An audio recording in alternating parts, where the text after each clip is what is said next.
नमस्कार मित्रों, बहुत बहुत स्वागत है आपका चैनल संकल्प एकेडमी पर।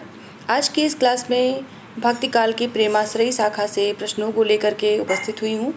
मैं आप सभी का हार्दिक स्वागत अभिनंदन करते हुए आज इन क्वेश्चन की सीरीज को, जो कि 7000 क्वेश्चन की सीरीज लगभग हमने शुरू की है, इसमें हम प्रेमाश्रयी शाखा पर पहुँच चुके हैं, जिसके 52 क्वेश्चन कल हमने कर लिए हैं। 52 क्वेश्चन यानी कि आज हम 53वें नंबर से इसे शुरू करेंगे। इसके पहले हमने 52 क्वेश्चन यहाँ पर प्रेमाश्रयी शाखा से संबंधित कल की क्लास में कर लिए हैं।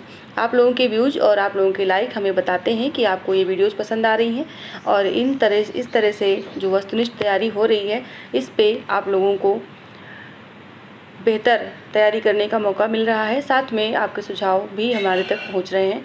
आप सभी का बहुत बहुत आभार कि इस तरह से हमारे साथ जुड़े हुए हैं, हमारा मनोबल बढ़ा रहे हैं। साथ ही में इन तैयारी के क्वेश्चंस को जो कि आप देख रहे हैं, जो कि पूरा पीजीटी, टीजीटी, एलटी का सिलेबस जो है उसे हम ऑब्जेक्टिव फॉर्म में आप तक पहुँचा रहे हैं। तो इस तैयारी से आपको जो भी यहाँ पर प्रॉफिट यानी कि लाभ मिल रहा है, उसके लिए मैं बहुत ही प्रसन्न हूँ कि कम से कम कुछ परसेंट जो बच्चे तैयारी नहीं कर पा रहे हैं, कोचिंग में एडमिशन नहीं ले पा रहे हैं और किसी भी कारण से वो अपनी तैयारी जिस उद्देश्य से करना चाह रहे हैं, लेकिन आर्थिक स्थिति के कारण नहीं कर पा रहे हैं, कम से कम कुछ ही लोग, चाहे वो 100 लोग या 150 लोग ही क्यों ना जुड़ रहे हों, लेकिन वो उन सबको कुछ तो फ़ायदा मिल रहा है। चलते हैं, आज का क्वेश्चन शुरू करते हैं। पहला क्वेश्चन हमारा है, मोहिका हंसेस की कोहरे। मोहिका हंसेस की कोहरई किसने किससे कहा? किसने किससे कहा? तो ये कहा है जायसी ने शेरशाह से। शेरशाह ने जायसी को अपने दरबार में बुलाया था, फिर इनकी कुरूपता को देख करके उनका उपहास किया और तभी जायसी ने कहा कि मुझे देख कर क्यों हंस रहे हो, मोहिका हंसेस की कोहरई। इस प्रकार से उन्होंने इस पंक्ति को कहा। अगला प्रश्न है, निम्नलिखित में से कौन सी कृति जायसी की अक्षय कीर्ति के आधार पर रची गई है? जायसी की अक्षय कीर्ति के आधार पर कौन सी कृति इनमें से रची गई है जिसके कारण उन्हें बहुत ज़्यादा प्रसिद्धि प्राप्त हुई है? वो रचना कौन सी है? वो है सी यानी कि पद्मावत। अगला प्रश्न है, प्रेमाख्यान काव्य परंपरा का मुख्य दर्शन है। प्रेमाख्यान काव्य परंपरा का मुख्य दर्शन क्या है? इसे हम यहाँ पर लेंगे। जो 55 नंबर का उत्तर है उसमें सही होगा बी तसव्वुफ। तसव्वुफ जो है वो सूफी प्रेमाख्यान पर काव्य परंपरा का मुख्य दर्शन है। अगला प्रश्न है, पद्मावत को हिंदी का प्रथम बड़ा महाकाव्य किसने माना है? तो ये किसके अनुसार पद्मावत को हिंदी का बड़ा महाकाव्य माना गया है? ये है डी ऑप्शन, रामस्वरूप चतुर्वेदी। अगला प्रश्न है, बलन दीप देखा अंग्रेजा, तहाँ जाई जही कठिन करेजा। किस रचना से ये पंक्ति ली गई है? बलन दीप देखा अंग्रेजा, तहाँ जाई जही कठिन करेजा। इसके रचनाकार कौन है या किस रचना से ये ली गई है? तो ये ली गई है चित्रावली से। बी ऑप्शन यहाँ पर सही होगा, चित्रावली। अगला प्रश्न है, हंस जवाहिर के रचनाकार कौन है? ये सभी रचनाएं जो आप देख रहे हैं ये सभी सूफी प्रेमाख्यानक काव्य परंपरा के अंतर्गत आती हैं। तो इसमें से हंस जवाहिर के रचनाकार पूछे गए जो कि हैं सी ऑप्शन, कासिम शाह। अगला प्रश्न है, किस कवि ने तात्कालिक बादशाह मोहम्मद शाह रंगीला का उल्लेख मसनवी शैली में किया? तत्कालिक बादशाह मोहम्मद शाह रंगीला का उल्लेख मसनवी शैली में किया है। 59 नंबर के इस प्रश्न का सही उत्तर है कासिम शाह, जो कि आपने अभी ऊपर रचना पढ़ी थी हंस जवाहिर। इसमें इन्होंने मसनवी शैली में मोहम्मद शाह रंगीला का उल्लेख किया है। अगला प्रश्न है, इंद्रावती के रचनाकार कौन हैं? तो इंद्रावती की रचनाकार हैं,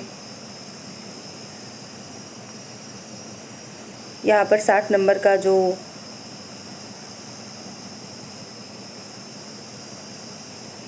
प्रश्न है इसमें थोड़ा सा मुझे डाउट लग रहा है। इंद्रावती इसमें ऑप्शन ही नहीं है इस वाले क्वेश्चन में। ये चारों ऑप्शन इसके गलत हैं। इसके जो रचनाकार हैं वो हैं नूर मोहम्मद। नूर मोहम्मद इसमें ऑप्शन में नहीं है। ये प्रश्न गलत है, आप इसे जो ना पढ़ें। फिलहाल नूर मोहम्मद इसके रचनाकार हैं। अगला प्रश्न है, अनुराग बांसुरी के रचनाकार कौन है? अनुराग बांसुरी के रचनाकार भी नूर मोहम्मद हैं। ए ऑप्शन यहाँ पर सही है, नूर मोहम्मद अनुराग बांसुरी के रचनाकार हैं। अगला प्रश्न है, किस रचना में आगमपुर की राजकुमारी इंद्रावती और कालिंजर के राजकुमार राजकुंवर की प्रेम कथा है? किस रचना में? तो इसमें 62 नंबर के इस प्रश्न में इंद्रावती सी ऑप्शन सही होगा, जिसमें राजकुमारी इंद्रावती और राजकुमार कालिंजर के राजकुमार की प्रेम कथा है। अगला प्रश्न है, किसने कहा कि इंद्रावती को सूफी पद्धति का अंतिम ग्रंथ समझना चाहिए? इंद्रावती को सूफी पद्धति का अंतिम ग्रंथ समझने की बात किसने कही है? तो इसका सही उत्तर है रामचंद्र शुक्ल। सी विकल्प यहाँ पर सही होगा। अगला प्रश्न है, अंगद पैज भरत मिलाप किस कवि की रचनाएं हैं? अंगद पैज भरत मिलाप ये रचनाएं हैं, ये कुछ गलत मुझे लग रहा है, इस क्वेश्चन पे हम नहीं पहुँचे थे। यहाँ पर कुछ क्वेश्चन यहाँ पर छूट गए हैं, इन क्वेश्चन को ले लेते हैं। रौजतुल हकायक के रचनाकार कौन है? अगला प्रश्न है, रौजतुल हकायक के रचनाकार कौन है? रौजतुल हकायक के रचनाकार भी नूर मोहम्मद है। ए विकल्प यहाँ पर सही होगा। नूर मोहम्मद की कौन सी रचना फारसी भाषा में लिखी गई है? 65 नंबर का ये प्रश्न कह रहा है कि नूर मोहम्मद की कौन सी रचना फारसी भाषा में लिखी गई है? तो ये लिखी गई है रौजतुल हकायक। सी ऑप्शन यहाँ पर सही होगा। अगला प्रश्न है, नल दमयंती कथा के रचनाकार कौन है? नल दमयंती कथा के रचनाकार हैं सूरदास। ए ऑप्शन सही होगा। सूरदास भक्तिकाल के कृष्णमार्गी शाखा वाले नहीं हैं, बल्कि ये प्रेमाख्यानक काव्य परंपरा के अंतर्गत आने वाले सूरदास हैं। इनका नाम बहुत कम लोगों ने सुन रखा है। इन्होंने नल दमयंती कथा लिखी है। अगला प्रश्न है, जान कवि ने कितने ग्रंथों की रचना की है? ये क्वेश्चन एक बार टीजीटी में पूछा गया है, इसलिए विशेष रूप से आप इसे तैयार करें। जब आप पुराने पेपर देखेंगे तो उनमें आपको ये क्वेश्चन मिलेगा। जान कवि ने 78 ग्रंथों की रचना की है। सी विकल्प यहाँ पर सही होगा। अगला प्रश्न है, कथा नल दमयंती के रचनाकार कौन है? एक तो अभी आपने ऊपर देखी नल दमयंती कथा, और एक है कथा नल दमयंती। इसके रचनाकार कौन है? ये हैं जान कवि। सी ऑप्शन यहाँ पर सही होगा। अगला प्रश्न है, कौन सी रचना जान कवि की है इसमें से? तो जान कवि की इसमें से जो रचना है वो उपरोक्त सभी हैं, यानी लैला मजनू, कथा कमलावती, कथा कलंदर, ये सभी रचनाएं जान कवि की हैं। अगला प्रश्न है, यूसुफ जुलेखा के रचनाकार कौन सूफी कवि हैं? यूसुफ जुलेखा किसने लिखी है? यूसुफ जुलेखा की रचनाकार हैं शेख निसार, यानी कि सी विकल्प यहाँ पर सही होगा। अगला प्रश्न है, किस प्रेमाख्यानक काव्य में 9 अर्धालियों के बाद एक दोहा, यहाँ पर दोहा होगा, एक दोहा का क्रम है? अभी तक आपने जो पढ़ा, जो भी रचनाएं इस प्रेमाख्यानक काव्य परंपरा के अंतर्गत आती रही हैं, उन सभी में 7 अर्धालियों के बाद एक दोहा रहा है। लेकिन कौन सा काव्य ऐसा है जिसमें 9 अर्धालियों के बाद एक दोहे का क्रम है? तो ये रचना है यूसुफ जुलेखा। डी ऑप्शन यहाँ पर सही होगा, जिसके रचनाकार हैं शेख निसार। अगला प्रश्न है, मधुमालती के रचनाकार कौन है? तो मधुमालती मंझन की रचना है। सी ऑप्शन यहाँ पर सही होगा। अगला प्रश्न है, सत्यवती कथा किस असूफी प्रेमाख्यानक काव्यधारा के कवि की रचना है? यानी कि ये सूफी प्रेमाख्यानक काव्य परंपरा के अंतर्गत इन्होंने रचनाएं नहीं की, लेकिन ये रचना इसके अंतर्गत आती है, सत्यवती कथा। तो इसके रचनाकार कौन है? जो कि हैं सी ऑप्शन ईश्वरदास। अगला प्रश्न है, सत्यवती कथा का प्रकाशन वर्ष क्या है? सत्यवती कथा का प्रकाशन वर्ष है 1501। बी ऑप्शन सही होगा यहाँ पर 1501। अगला प्रश्न है, सत्यवती कथा को किस आलोचक ने हिंदी प्रेमाख्यानक काव्य परंपरा का प्रथम ग्रंथ स्वीकार किया है? 75 नंबर का ये प्रश्न जो पूछ रहा है, सत्यवती कथा को किस आलोचक ने हिंदी प्रेमाख्यानक काव्य परंपरा का प्रथम ग्रंथ स्वीकार किया है? यानी कि कल की क्लास में आपने लगभग देखा कि अन्य रचनाओं को अन्य विद्वानों के द्वारा प्रथम सूफी ग्रंथ माना गया है। अभी यहाँ पर ये सत्यवती कथा के बारे में भी एक आलोचक हमारे सामने आते हैं जिन्होंने इसको प्रथम ग्रंथ स्वीकार किया है। वो हैं हजारी प्रसाद द्विवेदी जी। बी ऑप्शन यहाँ पर सही होगा। इन्होंने सत्यवती कथा को प्रथम ग्रंथ काव्य प्रेमाख्यानक काव्य के अंतर्गत स्वीकार किया है। अगला प्रश्न है, अंगद पैज भरत मिलाप किस कवि की रचनाएं हैं? तो ये हैं रचनाएं ईश्वरदास की। सी ऑप्शन सही होगा। अगला प्रश्न है, निम्नलिखित में से कल्लोल कवि द्वारा रचित राजस्थानी हिंदी का प्रसिद्ध प्रेमाख्यानक काव्य कौन सा है? कल्लोल कवि द्वारा रचित राजस्थानी हिंदी का प्रसिद्ध प्रेमाख्यानक काव्य कौन सा है इसमें से? तो यहाँ पर सही उत्तर लेते हैं ढोला मारू राधुहा। ए ऑप्शन ढोला मारू रा दूहा, यहाँ पर हा होगा। दूहा ये राजस्थानी काव्य में लिखा गया है और इसके प्रसिद्ध लेखक जो हैं वो हैं कल्लोल कवि। अगला प्रश्न है, लखन सेन पद्मावती कथा किस कवि की प्रसिद्ध रचना है? लखन सेन पद्मावती कथा ये किस कवि की रचना है? तो इसके कवि हैं दामोदर कवि। ए ऑप्शन सही होगा। किस ग्रंथ की नायिका रंभा तथा नायक सोमदत्त हैं? निम्न में से कौन सा ग्रंथ है जिसके नायिका रंभा है और नायक सोमदत्त हैं? तो इसमें सही उत्तर है रस रतन। सी ऑप्शन रस रतन ग्रंथ जिसकी नायिका रंभा और नायक सोमदत्त है। इसके रचनाकार हैं पोहकर कवि। इनका नाम भी आपने सुना होगा, पोहकर कवि। पोहकर कवि ने रस रतन की रचना की है। अगला प्रश्न है, असंगत युग्म छांटना है। असंगत युग्म इसमें से कौन सा है? तो ये छांटना है। इसमें सारे देख लेते हैं। छिताई वार्ता, नारायण दास, प्रेम विलास, ईश्वर दास, रूप मंजरी, नंददास, माधवानल, कामकंदला, कुशल लाभ। इनमें से सही क्या होगा? तो ये प्रेम विलास, बी ऑप्शन यहाँ पर असंगत है। प्रेम विलास ईश्वर दास की रचना नहीं है, बल्कि ये रचना जो है वो जटमल की है। प्रेम विलास ये रचना जटमल की है। अगला प्रश्न है, इनमें से किस ग्रंथ के नायक श्री कृष्ण हैं? प्रेमलता कथा, रूप मंजरी, रस रतन, नल दमयंती कथा। इनमें से किस ग्रंथ के नायक श्री कृष्ण हैं? इसका सही उत्तर है रूप मंजरी। रूप मंजरी के नायक श्री कृष्ण हैं। अगला प्रश्न है, हिंदी के सभी सूफी कवियों का संबंध इनमें से किससे रहा है? सरा संप्रदाय, सुहरावर्दी संप्रदाय, बेशरा संप्रदाय, सत्यनामी संप्रदाय। इन संप्रदायों में से किससे हिंदी के सभी सूफी कवियों का संबंध रहा है?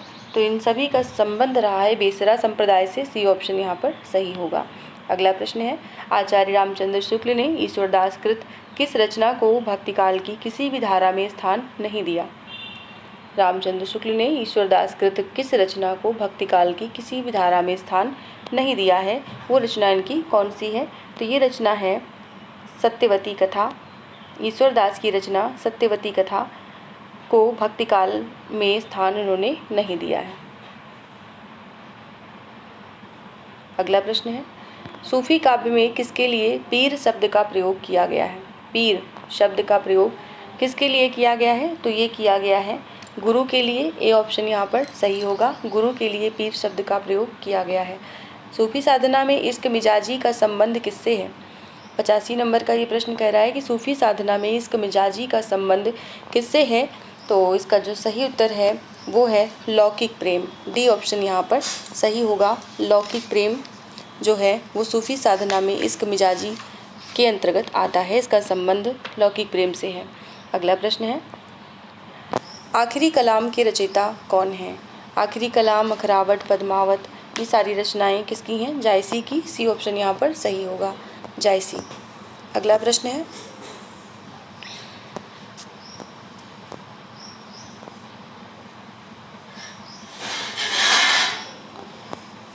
है, पद्मावत के रूपकों की तुलना आधुनिक कालीन किस महाकाव्य से की जाती है? पद्मावत में जो रूपक हैं इनकी तुलना आधुनिक काल के किस महाकाव्य से की जाती है? तो इसका जो सही उत्तर है वो है कामायनी से। डी ऑप्शन कामायनी से। अगला प्रश्न है, गुरु सुवा जेहि पंथ दिखावा, गुरु सुवा जेहि पंथ दिखावा, बिन गुर जगत को निर्गुण पावा। पंक्ति किस कवि के द्वारा रचित है? ये पंक्ति है जायसी की। सी ऑप्शन यहाँ पर सही होगा। अगला प्रश्न है, अवधि का अर्धान किसकी भाषा को कहा जाता है? अवधि का अर्धान किसकी भाषा को कहा जाता है? 89 नंबर का ये प्रश्न है और ये है जायसी की भाषा को कहा जाता है अवधि का अर्धान। देखिए, अभी तक के हमने हिंदी साहित्य के इतिहास के अंतर्गत लेखन परंपरा आदिकाल को यहाँ पर हल करवा दिया है। इसके साथ ही हम भक्तिकाल के इस खंड को, प्रेमाख्यानक काव्य परंपरा को हल करवा रहे हैं वस्तुनिष्ठ प्रश्नों के माध्यम से। आपने अगर अभी तक पिछली वीडियोज़ नहीं देखी हैं तो इस वीडियो के डिस्क्रिप्शन बॉक्स में आपको सभी वीडियो के लिंक मिल जाएंगे। अगर आप नेट की तैयारी कर रहे हैं तो नेट की इकाइयों के प्लेलिस्ट मिल जाएगी। आप उनमें से आप कोई भी प्लेलिस्ट आप टच करेंगे तो आपको सभी वीडियोज़ मिल जाएंगे। चलिए आगे बात करते हैं। अगर आप जो है हमारे टेलीग्राम ग्रुप को ज्वाइन करना चाहते हैं तो इसी डिस्क्रिप्शन में नीचे टेलीग्राम का भी लिंक दिया गया है, आप वहाँ जुड़ सकते हैं, ज्वाइन हो सकते हैं। सारी वीडियोज़ मैं सबसे पहले वहाँ पर शेयर करती हूँ। और उसके अलावा और भी सबसे पहले अगर आपको पाना है तो जैसे ही नोटिफिकेशन आता है वैसे ही आप तक मैसेज पहुँच जाता है। इसके लिए आपको सब्सक्राइब करना होगा, बेल आइकन प्रेस करना होगा और साथ में लाइक भी करना होगा, जिससे कि हमारा उत्साह और बढ़े और आप तक के हम अच्छी वीडियोज़ पहुँचा सकें। अगला प्रश्न है, पद्मावत को हिंदी में अपने ढंग की ट्रेजिडिक कृति, यहाँ पर वृत्ति लिखा हुआ लेकिन इसको कृति पढ़िएगा, ट्रेजिडिक कृति किसने कहा है पद्मावत को? तो इसका जो सही उत्तर है वो है ए ऑप्शन, विजयदेव नारायण शाही। अगला प्रश्न है, इनमें से किस रचना में कयामत का वर्णन है? कयामत का वर्णन जयसी ने किस रचना में किया है? तो ये किया है आखिरी कलाम में, ए ऑप्शन सही होगा। अनलहक, जिसका अर्थ है मैं ही ब्रह्म हूँ, किसकी घोषणा है? इनमें से किस कवि ने इसकी घोषणा की है? अनलहक मैं ही ब्रह्म हूँ, ये किसने कहा है? तो ये कवि मंसूर ने कहा है, बी ऑप्शन यहाँ पर सही होगा, मंसूर। अगला प्रश्न है, छार उठाए लीन एक मुट्ठी, बीन उड़ाई पिरथमी झूठी, ये पंक्ति किस ग्रंथ से ली गई है? तो ये ली गई है पद्मावत से, यानी कि बी ऑप्शन यहाँ पर सही होगा। छार उठाए लीन एक मुट्ठी, बीन उड़ाई पिरथमी झूठी, ये पंक्ति पद्मावत से ली गई है। अगला प्रश्न है, सन 927 आहा कथा आरंभ बैन कवि कहा में 927 का ईस्वी सन क्या होगा? सन 927 आहा कथा आरंभ बैन कवि कहा में 927 का ईस्वी सन क्या होगा? तो ये सन, ये कल के क्वेश्चन में हमने बात भी की थी लेकिन अभी आ गया है तो बता देते हैं। इसमें 1520 ऑप्शन सही होगा, डी ऑप्शन। वैसे तो 1540 में पद्मावत की रचना मानी जाती है, लेकिन यहाँ पर कहा गया सन 927 आहा कथा आरंभ बैन कवि कहा, ये कथा आरंभ की गई थी 1520 में, इसलिए यहाँ पर डी ऑप्शन सही होगा। और ये किताब जिन लोगों ने खरीदी है वो भी अपनी किताब में ज़रा इसको करेक्शन कर लेंगे कि 94 नंबर में 1520 सही है। इसके उसमें जो है व्याख्या में 1540 दिया गया है, जो कि आपको 1520 ठहराना है, यानी कि वो सही करना है।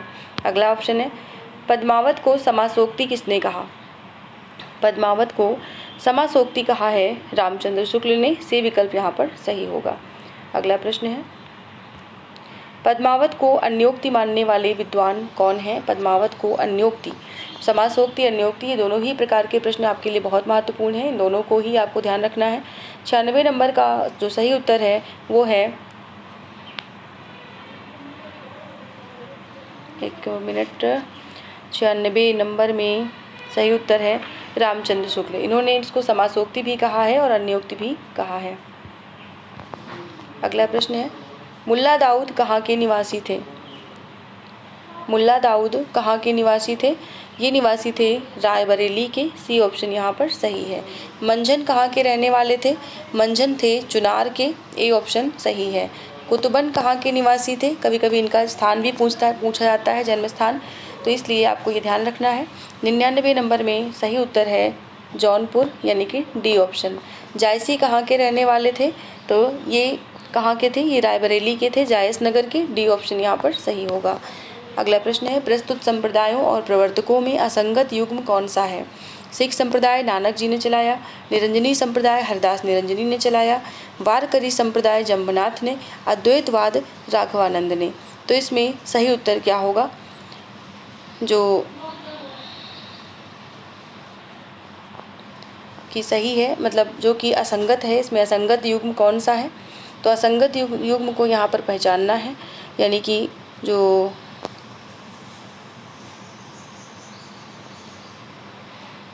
अद्वैतवाद है वो मध्वाचार्य का मत है, अन्य सभी युग्म संगत हैं, यानी डी वाला यहाँ पर गलत है, ये राघवानंद नहीं है बल्कि मध्वाचार्य का संप्रदाय है, तो ये असंगत है, बाकी सभी यहाँ पर सही हैं। अगला प्रश्न है, प्रस्तुत संप्रदायों और प्रवर्तकों में असंगत युग्म कौन सा है? असंगत इसमें से छांटना है, कौन सा है? तो साधु संप्रदाय वीरभान, रामदासी संप्रदाय जो है वो रैदास द्वारा प्रवर्तित है, जबकि यहाँ पर हरदास निरंजनी लिखा है, तो ये ही यहाँ पर असंगत है, ये रैदास द्वारा प्रवर्तित मिलता है। कौन सा? रामदासी संप्रदाय। रामावत संप्रदाय राघवानंद का है। विष्णुई संप्रदाय जम्बनाथ का है। अगला प्रश्न है संगत युग्म बताइए। इसमें से संगत युग्म छांटना है। तो मधुमालती क्या कुतुबन की रचना है? नहीं है। मृगावती मंझन की है? नहीं है। कहरनामा जायसी की है? ये भी नहीं है। ज्ञानदीप किसकी है? तो इसका जो सही उत्तर होगा वो किसकी कौन सा जो है संगत युग्म है? तो कहरनामा जो है वो जायसी की है। सी ऑप्शन ये संगत है, बाकी सभी असंगत हैं। तो इसमें संगत युग्म छांटना था जो कि कहरनामा है और बाकी सभी असंगत हैं। संगत युग्म इस वाले में भी बताना है कि इसमें जो कि समासोक्ति मधुमालती, कयामत का वर्णन आखिरी कलाम, वर्णमाला पर आधारित चित्ररेखा, नवरधाली पर दोहा, पद्मावत, इसमें से क्या संगत है? तो इसमें संगत है कयामत का वर्णन जो है वो आखिरी कलाम में किया गया है, बाकी सभी युग्म जो हैं वो असंगत हैं। अगला प्रश्न है असंगत युग्म। असंगत युग्म बताना है। इसमें असंगत कौन सा है? तो असंगत है इसमें पहला रसरतन जो है वो जायसी की रचना नहीं है, बल्कि ये पोहकर कवि की रचना है, जायसी की नहीं है, पोहकर कवि। तो यहाँ पर ये असंगत है, बाकी सभी सही हैं। ज्ञानदीप शेख नवी की है। यूसुफ जुलेखा शेख निसार की है। छिताई वार्ता नारायण दास की है। अगला प्रश्न है